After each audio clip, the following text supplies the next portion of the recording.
All right, you can now put more money into your retirement accounts next year.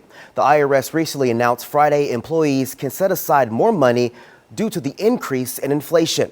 Here to talk more about this is CPA Kimberly Washington. Kim, thank you so much for joining us. As always, really appreciate it. Now, starting in 2023, how much can people set aside into the retirement plans? Right. So right now you can actually set aside more money in 2023, and it's about 10% increase. Keep in mind with the IRS, they're increasing this amount to $22,500, and that's up from $20,500 from this year. Certain retirement plans, of course, will qualify, such as your 401k, maybe a thrift savings plan, whatever the case may be. You do definitely want to look into it. And for those individuals who are just a little bit older, over the age of 50, you can actually contribute up to $30,000. This is called catch-up contributions for 2023. So that's a big deal for so many people at this time. Yeah, absolutely. Now, Kim, I got to ask you about these benefits, all right? What are the tax benefits for contributing, and how will it impact someone's bottom line? Right. So when you're thinking about saving for retirement, of course, you're thinking about your nest egg, building your nest egg. But of course, it does come with tax benefits. Putting money into your retirement plan can lower your tax liability. So let me give you an example.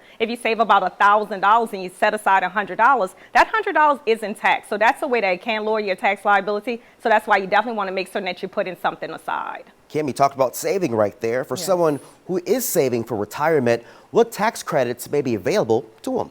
Right. So a lot of people don't realize this, but you may qualify what's called Savers Tax Credit. So this is a big deal, especially if you meet the qualifications. You must earn less than $73,000 if you are married. If, of course, you're single, that amount is about $36,500. Keep in mind, you can claim up to 50% of your tax credit of your income. So that's a big deal, and it can, of course, reduce your tax liability at tax time. Yeah, that's major. Now, Kim, finally, what else should people know concerning their retirement savings at this time? Right. So if you're thinking about it and saying, hey, well, this may not apply to me because, of course, I may not be working for someone. I may work for myself. You want to look outside your agency, of course. You can look at what's called an IRA, which is an individual retirement account. Those amounts have increased as well. The amounts are up to $6,500. So that's a big deal for so many people for 2023. And, of course, if you're older than the age of 50, you can put up to $7,500. So that's some things that you can keep in mind. But, of course, like I say, going into 2023, you can put more money into your retirement at this time. Giving us everything we need to know to save on our bottom dollar. Kimberly, as always, really appreciate your time, your expertise, always dropping gems. Thank you. Thank you so much. Appreciate you. Thank you so much.